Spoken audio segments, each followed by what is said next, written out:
It is the Luskin, you have final been arbiter. remarkably restrained and calm during this entire period. And I wanted you to weigh in on all of these very interesting points, particularly what Vince Farrell said about Spitzer trying to resurrect his crummy career as governor. And, Don, the fact is, with it all, there's so much bad news on the credit front. Why did stocks go up this week? And why are they mounting a pretty good rally since mid-January?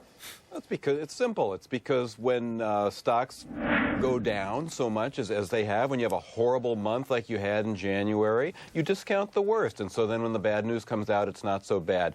But after all that back and forth, may I please get in a word edgewise on the monoline insurer issue? Larry, you have it absolutely right.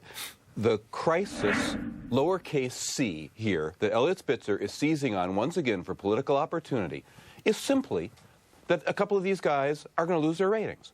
That's it. Okay, there is no hard evidence of fraud. There is no hard evidence that they can't pay their claims. All that is absolute speculation. So S&P is talking about taking AMBAC down from AAA to AA. So this requires some kind of force majeure police action from the governor of New York in case an insurance company gets downgraded from AAA to AA. Oh, my God, call in the National Guard. This must be stopped. By the way, there is evidence that they can't pay their claims. And no, there's not. No, there's not. Excuse me, just a minute. There is no evidence. AMBAC has $14 billion of claims paid. Charlie, let him make his case. Then you just because you take a write-off, just because an insurance company takes a loss, so should we send in the police to take away Warren Buffett's insurance business just because every once in a while he has to write a couple $1 billion worth of checks because there's a hurricane somewhere? Insurance companies take losses, guy. Get your facts straight. They didn't take a write-off. They insured CDOs. People are worried. So what? So what? What are they worth? People insure homes in earthquake zones. What are they worth? Sometimes they have to pay off. People insure your life when you die. People insure your cars. You get in car crashes. That is the dumbest statement I heard. What? May I ask, Charlie Gasparino, I can't believe you're defending Spitzer. Charlie Gasparino, I cannot believe you're defending Spitzer. You have a whole I'm just saying this other guy's a jerk. Charlie Gasparino, I would never defend Spitzer. I'm saying this other guy's a jerk. This is an outrage. Time out. Okay, an outrage. I agree. Send in the National Guard. Spitzer wants to resurrect his political career. All that seems very clear to me. However, Don Luskin, on the way out, tell me, with all this, Spitzer, credit, loans being defaulted on, duo-line bond insurers, with all this, Hillary attacking business, Obama attacking business, stocks are going up, Don. What does this mean to you?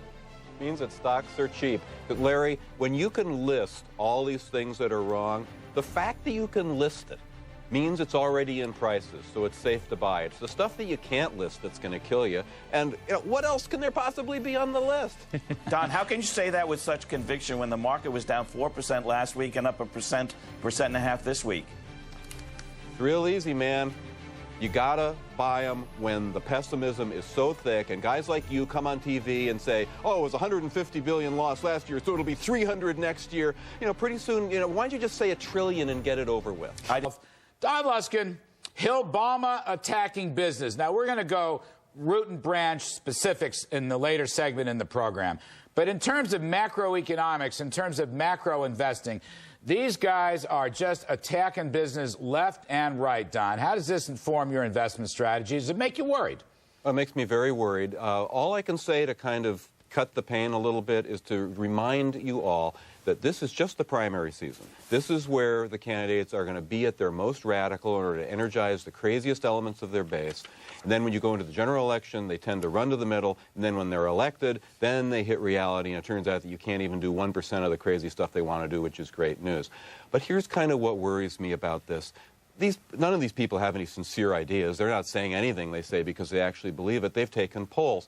So they must believe that there is some kind of audience for all this anti-wealth drivel. And that's what scares me. How many millions of people are there out there? I could be passing them on the street every day and not even knowing it, who actually believe that the way to survive in this world is to eat the rich. Who knows? You could be walking down the sidewalk and the guy passing you could be a cannibal.